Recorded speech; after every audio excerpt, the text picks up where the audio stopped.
Lanjut, Rany.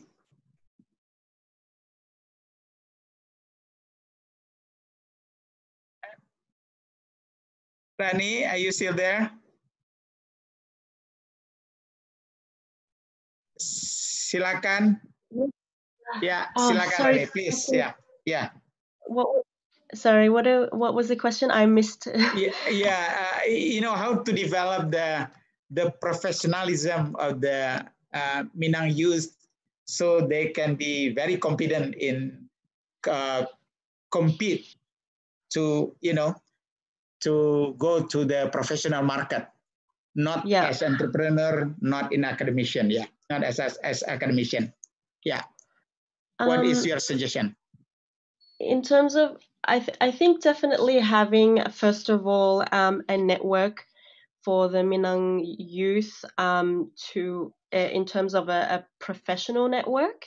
Right now, just this exposure tonight, seeing all the different kind of industries and skills and experience of the Minang youth on this, I think we would really benefit if we had more oversight of what the Minang youth are doing and what they have to offer in terms of their skills and capabilities. And that way we can actually match up people who are already experienced and who are already following a career journey, a career path, and match them up with younger ones who are aspiring into that. So we can have like a bit of a mentorship program.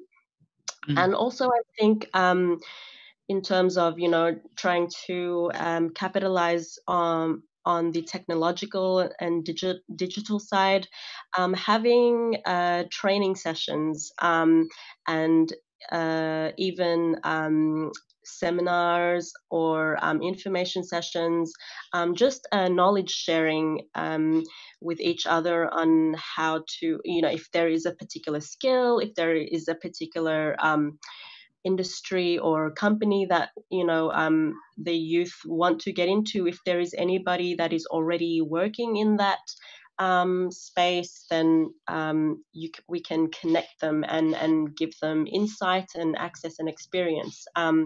So I think working on that, the digital side of learning and knowledge sharing, and then also trying to develop some kind of formal association where we can keep in touch with each other's contributions and achievements and career journeys, I think would be a good start. Thank you, Rany.